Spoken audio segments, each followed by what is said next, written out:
everybody, it's Carrie with Seed to Spoon. So I just wanted to take a few minutes today and talk about one of the features that we have in the app that I feel like gets unnoticed because we receive requests for this quite often. So I just wanted to make a quick video about it, shed some light on it, and show everybody how to go about using the various filters that we have in place on the From Seed to Spoon app. So first of all, if you are unfamiliar with our app, make sure that you check it out and download it. It is a free app for iOS and Android, and it will walk you through growing over 100 different fruits, vegetables, herbs, and it tells you a lot of different things, all the way from growing, from how to start, when to start, how to take care of pests and all of that.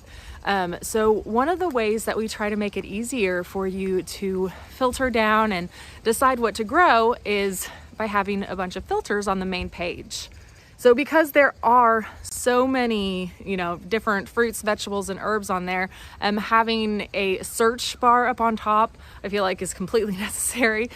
So there is a search bar up on top. So if you are looking for something real quick, you can just start typing in up above and it'll start filtering down and narrowing down the list as you start typing down.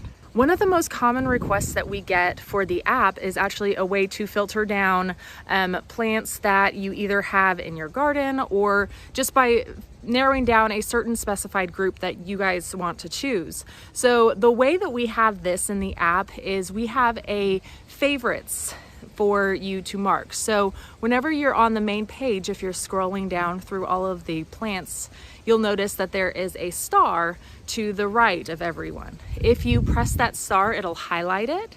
That star will fill in, and then that will be marked then as a favorite. So you can go through, you can mark all of the plants that you either are looking at growing for the next season, or plants that you have growing right now that you want to keep looking back at, however you want to use that favorites tab.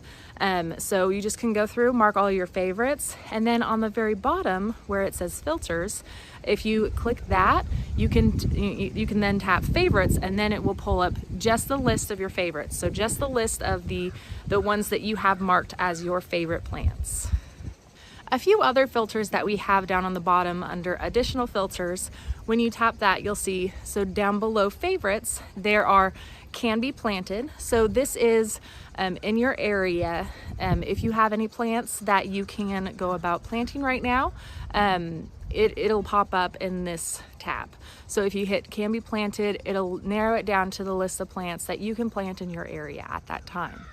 There are also filters for cool season and warm season and perennial plants. So if you wanted to just look at the cool season plants, you can do that, or just the warm season or perennials. It kind of helps to break it up a little bit. So if you're in the cool season and you want to plan ahead and look ahead to see what you can plant for the warm season, just kind of makes it easier by having just the list of plants that you can plant for the next upcoming season.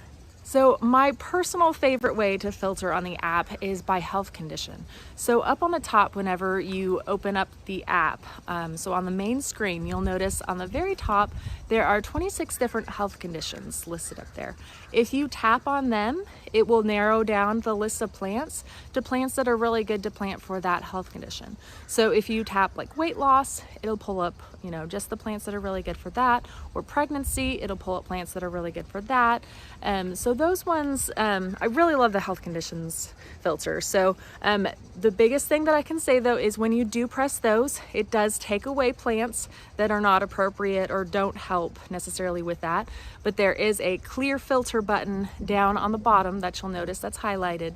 So make sure you click that before you start searching for other different plants, because they won't necessarily show up on the list if you have these filters set.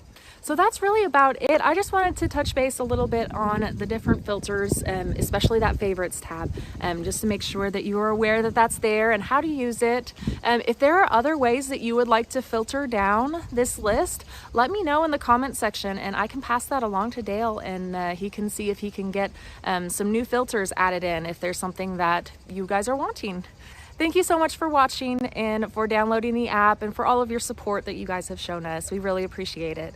So we will see you next time. Bye.